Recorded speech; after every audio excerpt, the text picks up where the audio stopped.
This is Optimal Finance Daily, episode 49, How Taking Care of My Finances Changed My Life, and What is Truly Necessary, A Guide to Living Frugal, both by Babauta of ZenHabits.net.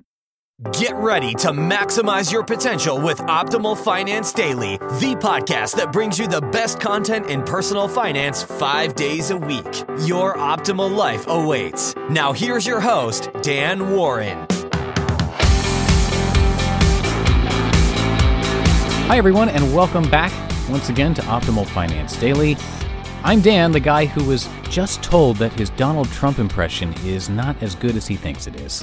And this is where I read to you each and every day from some of the best personal finance blogs on the planet. Today's post, actually two of them, coming to you from Babauta at ZenHabits.net. And before we get started, I want to let you know a quick and easy way that you can help us out here at Optimal Finance Daily, a lot more than you think.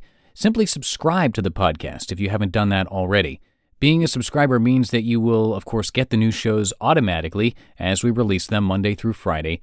And having subscribers helps us a lot in terms of our podcast rankings. So if you haven't done it already, please do click the subscribe button in the podcast app of your choice. And that's it. So let's get things going for today and start optimizing your life. How Taking Care of My Finances Changed My Life by Babauta of ZenHabits.net. Looking back on my life a decade ago, I just wasn't taking care of myself. I was overweight, deeply in debt, a smoker, a junk food addict, stressed out, clutter piling up all around me. I didn't floss. My life was a mess. And the solutions were so simple, little acts of self-care that really add up over time. They're so easy. Go for a walk, do a few push-ups, meditate for a few minutes, clear a little bit of clutter, take a minute to floss. But I put these things off, avoided even thinking about them, and my problems piled up. One of the most stressful problem areas was my financial life. I had unpaid bills that I stuffed in a drawer because I didn't want to face them. I had creditors calling, collection agencies whose calls I avoided. I borrowed money from family, even from my kids' piggy banks, just to put food on the table until my next paycheck. I'm not proud of any of this. I was constantly stressed out, and even though I avoided thinking about the whole mess, it was always in the back of my mind. Some of you know the feeling of desperation that you're not going to make it, that you won't survive until your next paycheck. That's what I was going through. And then there's the feeling of helplessness when you don't think you can get out of the hole you've dug yourself into. So what happened to turn things around? Well, I took some small steps of financial self-care. 1. I made a simple list of all my bills and the amounts I owe. 2. I prioritized them in terms of urgency and made a plan to pay them off. If they were equally urgent, I paid off the smaller ones first just to shrink my list of bills. 3.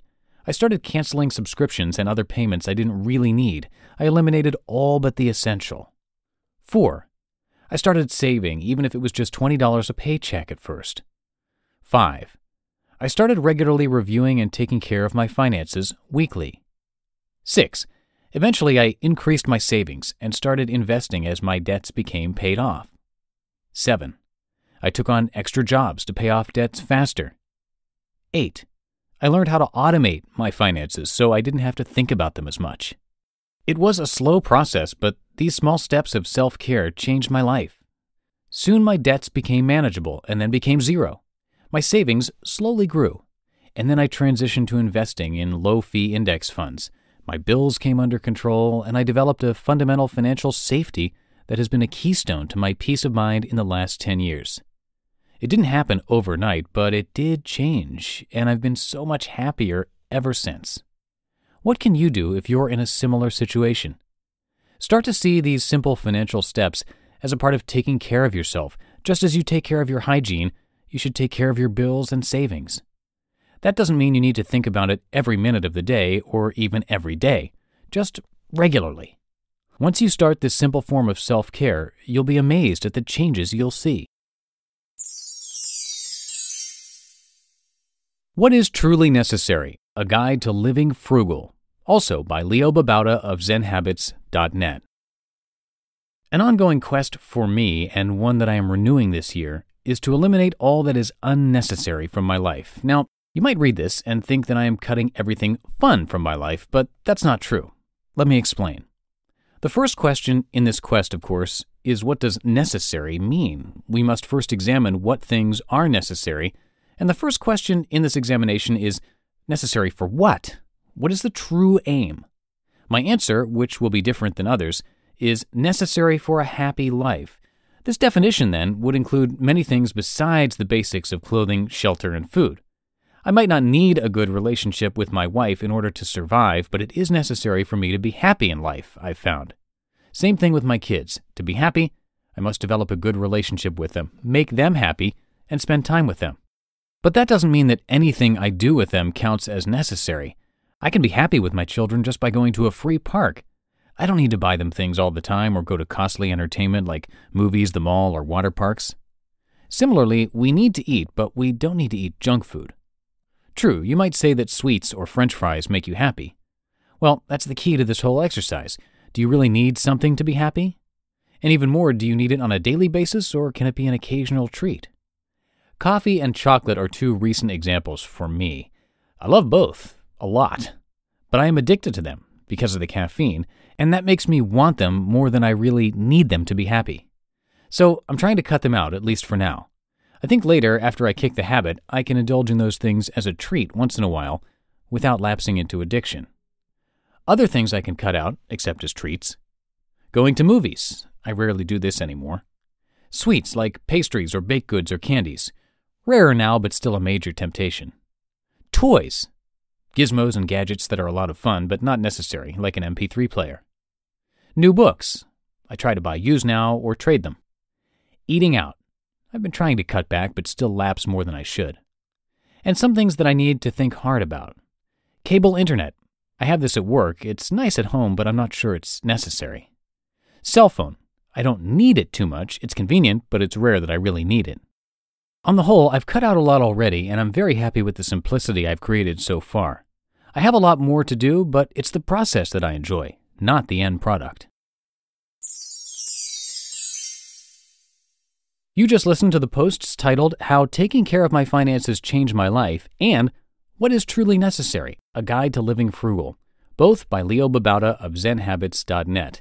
So what did you think about these two posts today? Let us know. Share your feedback at oldpodcast.com. That's oldpodcast.com. And while you're there, you can sign up for our free weekly newsletter. It is a great way, as I mentioned, to show that you support this podcast, and it's the best thing you can do right now to help us. When you sign up for the newsletter, you'll get free spreadsheets to help optimize your life, as well as a video tutorial that Justin over at Optimal Living Daily created for you, and you get entered to win our free book every month, and more. So, for a faster way to join, you can text the word financial to 44222. That's text the word financial to 44222. It's as simple as that. And hang in there, everybody. It is almost Friday. Tomorrow will be a nice little milestone for this show, episode number 50. We'll be hearing from Courtney Carver of Be More with Less. And I'll see you there, where your optimal life awaits. Hello, Life Optimizer.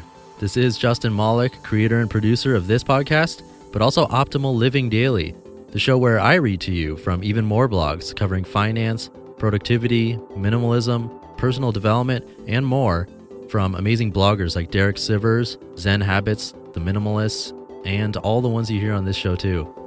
So if you enjoyed today's episode and like taking amazing blogs on the go, come on over to Optimal Living Daily and subscribe to that one too. And together, we'll start optimizing your life. You've been listening to Optimal Finance Daily. Be sure to hit the subscribe button to stay up to date on each new episode and head to oldpodcast.com. That's oldpodcast.com for a free gift as well as more actionable tips and resources to help you maximize your potential. Thanks for joining us, and remember, your optimal life awaits.